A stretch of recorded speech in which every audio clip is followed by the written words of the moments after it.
እድሜ ለምንም ነገር እንቅፋት እንዳልሆነ በተግባር ያየንበት ነው።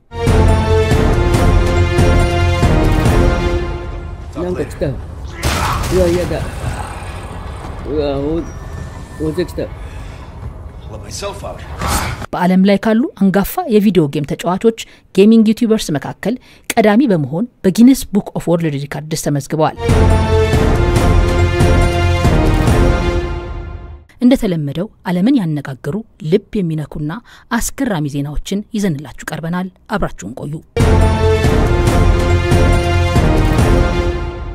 እድሜ ለምንም ነገር እንቅፋት እንዳልሆነ በተግባር ያየንበት ነው። በጃፓን የ90 ዓመቱ አያት በዘመናዊ የቪዲዮ ጌም ዓለም የራሳቸውን ታሪክ እየሰሩ ነው።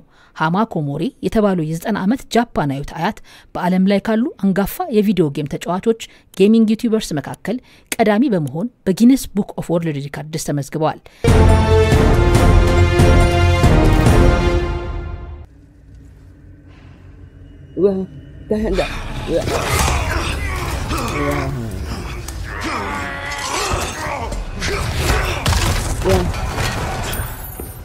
እኚህ አያት ላለፉት 43 ዓመታት የቪዲዮ ጌሞችን ሲጫወቱ የቆዩ ሲሆን አሁን ደግሞ የራሳቸውን ዩቲዩብ ቻናል በመክፈት የጨዋታ ልምዳቸውን ሲያጋሩ በሺዎች የሚቆጠሩ ተከታዮችን አፍርተዋል።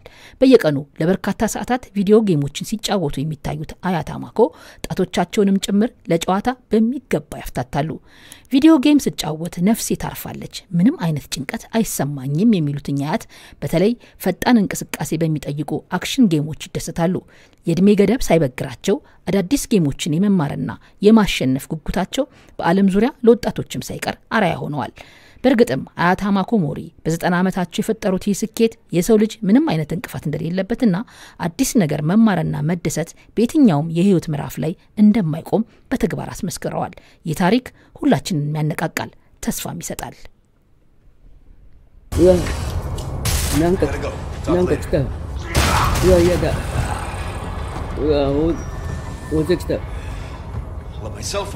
አብራችሁ ስለነበራችሁ እናመሰግናለን። ለበለጠ አስገራሚ ዓለም አቀፍ ዜናዎች ድንቅ ዓለምን ሰብስክራይብ ማድረጉን አይርሱ። በሚቀጥለው ጊዜ በሌላ ድንቅ ታሪክ እንገናኛለን።